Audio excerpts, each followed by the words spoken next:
أعوذ بالله من الشيطان الرجيم. يا بني إسرائيل اذكروا نعمتي التي أنعمت عليكم وأني فضلتكم على العالمين واتقوا يوما لا تجزي نفس عن نفس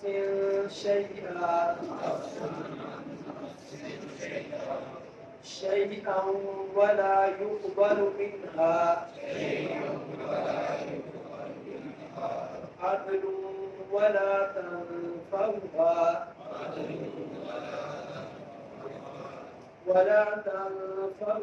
شفاعة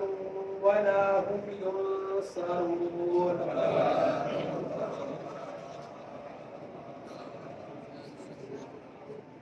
یا بنی اسرائیل، اے بنی اسرائیل، اذکروا، تم یاد کرو، نعمتی، میری نعمت، التی، وہ جو، انعمت علیکم، میں نے انعام کی تم پر، وانی فضلتکم، اور بے شک میں نے فضیلت دی تم کو، وانی فضلتکم، اور بے شک میں نے فضیلت دی تم کو، علی العالمین، تمام جہانوں پر، واتقوا یوما، اور تم ڈرو، یومن، اس دن سے، لا تجزی، کہ نہیں کام آئے گا، نفس، کوئی نفس، کوئی جان، عن نفس، کسی نفس کے، شیئا، کچھ بھی، ولا یقبل، اور نہ قبول کیا جائے گا، منہا، اس سے، عدل، کوئی بدلہ، ولا تنفعها، اور نہ نفع دے گی اسے، شفاعت، کوئی سفارش، ولا هم ينصرون، اور نہ ہی وہ مدد کیے جائیں گے، ولا هم، اور نہ ہی وہ ينصرون، مدد کیے جائیں گے۔ حضرت یعقوب علیہ السلام کا نام اسرائیل تھا، عربی میں جس کا معنی عبداللہ ہے، اللہ کا بندہ، اور انہیں کی اولاد کو بنی یا بنو اسرائیل کہتے ہیں، یعنی حضرت یعقوب علیہ السلام کی اولاد، انہیں کی اولاد کا اللہ تعالیٰ نے اس سورہ مبارکہ کی 40 نمبر آیت سے لے کر اب 123 نمبر آیت تک ذکر فرمایا ہے، اور اس ذکر میں اللہ تعالیٰ نے اس قوم بنی اسرائیل، جس کو نام یہودی بھی ہے، جس کو یہودی بھی کہتے ہیں، تو بنو اسرائیل کا اللہ تعالیٰ نے ان 83 آیات میں ذکر کیا ہے، اور ان آیات میں ان پر ہونے والے انعامات کو اللہ نے ذکر کیا ہے، اور ساتھ ساتھ اس قوم کی نافرمانیاں، اللہ تعالیٰ کی گستاخی، نعوذ باللہ، پیغمبروں کی گستاخیوں کا ذکر بھی کیا جو اس قوم نے کی، اور ساتھ ساتھ اللہ تعالیٰ نے انہیں نصیحت بھی فرمائی کہ اللہ تعالیٰ کے انعامات کو یاد رکھو۔ جب ان کا تذکرہ شروع ہوا آیت نمبر 40 میں اور پھر آیت نمبر 47 میں، انہی لفظوں کے ساتھ، اے بنی اسرائیل، اللہ تعالیٰ کے انعامات کو یاد رکھو۔ جب انسان اللہ تعالیٰ کے انعامات کو یاد رکھتا ہے تو انسان میں اللہ کی فرما برداری کا جذبہ پیدا ہوتا ہے، اللہ تعالیٰ کے شکر کو ادا کرنے کا جذبہ انسان میں پیدا ہوتا ہے۔ اسی لیے اگر انسان یہ چاہتا ہے کہ میں دل سے اللہ تعالیٰ کی بندگی کروں، میرے دل سے یہ آواز اٹھے کہ میں اللہ کی بندگی کروں، شوق میرے دل سے اٹھے، اسے چاہیے کہ اللہ تعالیٰ کے انعامات کو اپنے ذہن میں دہرائے کہ اللہ تعالیٰ کے کس قدر اس پر انعامات ہیں. وہ اللہ پیدا کرنے والا ہے، خالق و مالک ہے، بے حساب انسان کو انعامات اور نعمتیں عطا کرنے والا ہے. اس سے انسان کے دل میں اللہ کا شکریہ پیدا ہوتا ہے، اللہ کی عظمت کا جذبہ اور انسان کا عقیدہ بنتا ہے اور انسان اللہ کی فرما برداری پر آمادہ ہو جاتا ہے. اور اس ذکر میں کہ اللہ تعالیٰ نے اس قوم کا ذکر کیا اور ان کے جو گناہ تھے اور جو بدعہدیاں تھیں اس کا بھی اللہ نے ذکر کیا. اس میں ایک تو اس قوم کو متنبہ کرنا ہے کہ جو اللہ تعالیٰ نے تمہیں ایک عظیم مقام پہ کھڑا کیا تھا اور جہانوں پر فضیلت دی تھی، اب تمہاری بدکرداریوں کی وجہ سے وہ فضیلت تم سے واپس کی جاتی ہے اور ایک نئی قوم نبی کریم علیہ السلام کی امت، اور اس امت کا تعلق بنو اسماعیل علیہ السلام سے، حضرت اسماعیل علیہ السلام کی اولاد میں اب نبوت جاری ہوگی اور یہ جہانوں پر فضیلت اور سب سے افضل امت کا جو ایک بہت بڑا انعام ہے وہ اللہ تعالیٰ اب حضرت اسماعیل علیہ السلام کی اولاد میں جاری کرے گا. تو آگے اب اس قریب 2 آیات کے بعد اب حضرت ابراہیم علیہ السلام کا، اسماعیل علیہ السلام کا اور پھر ان سے آنے والے آخری پیغمبر کا ذکر ہوگا. تو یہاں اللہ تعالیٰ نے پھر آخر میں یعنی جس سلسلے کو شروع کیا تھا کہ اللہ کے نام یاد رکھو، اور اب اللہ تعالیٰ پھر آخر میں انہیں اللہ کے انعامات یاد کرواتا ہے اور آخر سے قیامت سے ڈرنے کی دعوت دیتا ہے کہ اب بھی تمہارے بچنے کی ایک صورت ہے. تم نے بڑے گناہ کیے، پیغمبروں کو شہید کیا، گستاخیاں کی، اللہ کی کتاب کو بدل دیا، اب بھی تمہارے لیے بچاؤ کی ایک صورت ہے کہ جو اب آخری پیغمبر ہے اس پر ایمان لے آنا اور اس پر ایمان لا کر اس کے ساتھی بن کر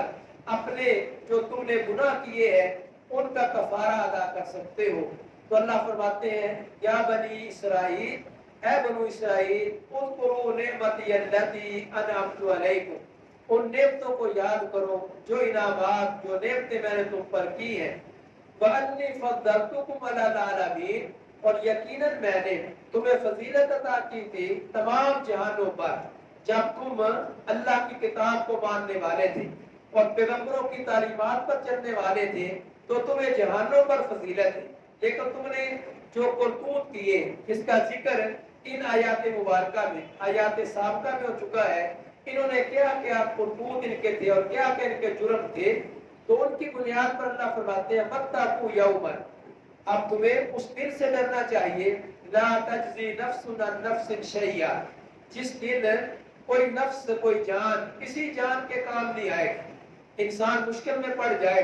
تو یہ توقع ہوتی ہے میرا کوئی ساتھ دے گا، تو فرمایا قیامت کا دن ایسا ہے کوئی کسی کے کام نہیں آئے گا، کوئی کسی کو چھڑوانے والا نہیں ہوگا، کوئی نفس کسی نفس کے کام نہیں آئے گا. وَلَا يُقْبَلُ مِنْهَا عَدْلٌ، اور ایک امید یہ ہوتی ہے اپنے پیسے، اپنے عہدے اور اپنے منصب کے بلبوتے پر میں اس مصیبت سے نکل آؤں اور پکڑ سے آزاد ہو جاؤں. اللہ فرماتے ہیں قیامت کا دن ایسا ہے کہ جس دن کوئی بدلہ نہیں دیا جائے گا. بدلہ لینے سے مراد کہ کسی سے کچھ لے کر اس کو چھوڑ دیا جائے. اولا انسان کے پاس کچھ ہوگا نہیں، انسان دنیا سے جاتا ہے تو خالی ہاتھ جاتا ہے. وہاں قبر میں اور آخرت میں انسان کے پاس یہ دنیا کا مال و متاع ہوگا ہی نہیں. اگر پھر فرض انسان کے پاس مال و متاع ہو بھی تو اللہ کا قانون یہ ہے کہ مال و متاع لے کر کسی کو چھوڑنا نہیں ہے. چھوٹنے کے لیے اللہ تعالیٰ پر ایمان اور پیغمبروں پر ایمان، آخری پیغمبر پر ایمان، یہ قیامت کے دن اب چھوٹنے کے لیے انسان کے لیے ایک نسخہ ہے. جو اس کو استعمال کرے گا اور ایمان لائے گا وہ چھوٹ جائے گا، اور جو یہ ایسا نہیں کرے گا وہ انسان پھنس جائے گا، اس کو کوئی چھڑوانے والا نہیں ہوگا. فَلَا يُقْبَلُ مِنْهَا عَدْلٌ، اور کسی جان سے کوئی بدلہ نہیں لیا جائے گا. وَلَا تَنْفَعُهَا شَفَاعَةٌ، چھوٹنے کی ایک صورت یہ ہوتی ہے کہ کوئی انسان کی سفارش کر دے، اس سے انسان چھوٹ جائے. تو قیامت کے دن ایسے لوگوں کے بارے میں جو بے ایمان ہے اور ایمان سے ان کو سروکار نہیں ہے، ان کے لیے کوئی شفاعت کرنے کے لیے بھی تیار نہیں ہوگا. سفارش وہ اور شفاعت اللہ تعالیٰ اہل ایمان کے لیے ہوگی، توحید والوں کے لیے ہوگی، کوئی کمی کوتاہی انسان سے ہوگی ہے تو اللہ تعالیٰ پیغمبروں کو کہیں گے، نبی کریم علیہ السلام کو فرمائیں گے، وہ ان کی سفارش کر دیں گے اور انسان کا بچاؤ ہو جائے گا۔ لیکن جس کی بنیاد ہی نہیں ہے، جس کے پاس ایمان ہی نہیں ہے، توحید ہی نہیں ہے، اس کی سفارش بھی کوئی انسان نہیں کرے گا، نہ کسی کو اجازت ہوگی۔ جیسے حدیث پاک میں آتا ہے، صحیح البخاری کی حدیث ہے، ابو ہریرہ رضی اللہ تعالیٰ عنہ فرماتے ہیں، یا رسول اللہ بتلائیے قیامت کے دن آپ کی شفاعت کا سب سے بڑھ کر حقدار کون ہوگا؟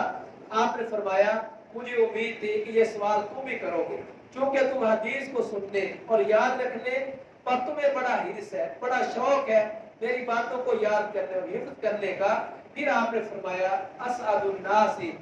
بشفاعتی یوم القیامہ من قال لا الہ الا اللہ خالصا من قلبی،